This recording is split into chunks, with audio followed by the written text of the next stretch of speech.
हर हर महादेव।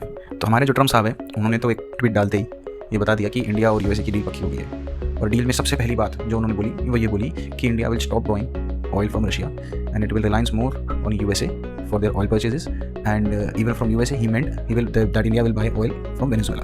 क्योंकि Venezuela directly अब USA के कंट्रोल में आ गया because after the kidnapping of Maduro. तो इनडायरेक्टली वो ये कहना चाहता है कि अब इंडिया ऑयल की परचेजेस के लिए अपने ऑयल के फुलफिलमेंट के लिए अब वो यूएसए पे ज़्यादा डिपेंड करेगा रादर देन रशिया। अब उनके जो व्हाइट हाउस के जो हैं रिप्रेजेंटेटिव्स उन्होंने एक ट्वीट डाल के ये कहा कि now India will start buying oil from Venezuela, will start buying oil from Venezuela right after the trade deal that has been completed with USA. तो मैं उनको ये बताना चाहता हूँ कि इंडिया जो है वेनेजुएला से ऑयल अब शुरू नहीं करेगा खरीदना।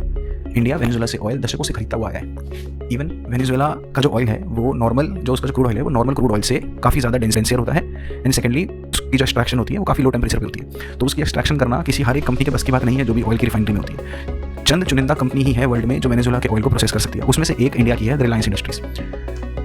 तो वेनेजुएला से ऑयल इंडिया दशकों से खरीदता आ रहा है, आज ट्रम्प के कहने से ऐसा कुछ भी नहीं होगा। और दूसरी बात, हम अपनी ऑयल परचेजेस जो भी हम रशिया से करते हैं वो that has been increase after the Russia Ukraine war from 2022। उससे पहले तक हम रशिया से काफ़ी कम तेल खरीदते थे, एकदम से हमने इसलिए बढ़ाना शुरू किया बिकॉज रशिया ने अपने डिस्काउंट्स इंडिया के लिए बढ़ा दिए थे बिकॉज ही नीडेड फंड्स, उसको सपोर्ट बाहर से मिल रहा था, सैंक्शंस ऑलरेडी रशिया पे थे। तो उन्होंने अपने पार्टनर जो थे इंडिया एंड चाइना उन पे हैवी डिस्काउंट्स दिया अपने ऑयल पे ताकि हम उससे ऑयल परचेजेस अपना बढ़ा सकें।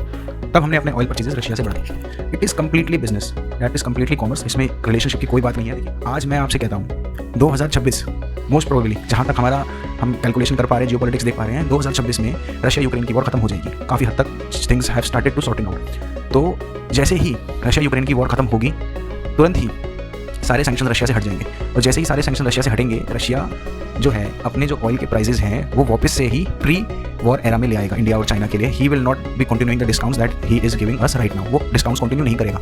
रशिया ऑयल के प्राइसेस को फिर से उसी स्टेज पे ले आएगा जो वॉर से पहले के थे। क्यों? क्योंकि जब सैंक्शन हट जाएंगे तो पूरी दुनिया में ऑयल बेच सकता है और सिर्फ इंडिया और चाइना पर उसको रिलाई करने की जरूरत नहीं है। तो जब वापसी प्राइसेस अपनी जगह पर आ जाएंगे तो what do you think India will continue buying Russian oil? No, it will not. It will rely, क्योंकि इंडिया सिर्फ रशिया से ऑयल या वेनेजुएला से ऑयल नहीं लेता, तो 40 अलग अलग कंट्री से ऑयल लेता है, अपनी ऑयल की परचेजेस को पूरा करता है 40 कंट्री से। तो जैसे ही अगर हम प्राइसेस वापसी बढ़ जाएंगे, कॉम्पिटेटिव प्राइसेस नहीं रहेंगे रशियन ऑयल के, तो फिर हम भी दूसरे रास्ते देखेंगे, हम भी उन्हीं रास्ते वापस जाएंगे जहाँ पहले लिया करते थे। That's simple, that's business. इसमें रिलेशनशिप की कोई बात नहीं है। तब भी हमारे रशिया के साथ रिलेशन उतने ही स्ट्रॉन्ग रहेंगे जितने आज हैं या इससे आज से पहले भी थे। तो जब ट्रम्प साहब ये कहना चाहते हैं ना कि रशिया के ऑयल खरीदना अब इंडिया बंद कर देगा या वेनेजुएला का ऑयल खरीदना मेरे कहने से शुरू कर देगा, तो ऐसा कुछ भी नहीं है। It is purely business. जो भी चलता है वो वैसे ही चलता आएगा। ट्रम्प साहब के कहने से ऐसा कुछ भी नहीं होगा, ना यूएस की डील से इंडिया कुछ भी कदम उठाएगा। इंडिया जो है डिप्लोमेटिक रिलेशंस मेंटेन जितने अच्छे से करता है आज तक कोई भी कंट्री नहीं कर पाई है उतने अच्छे से।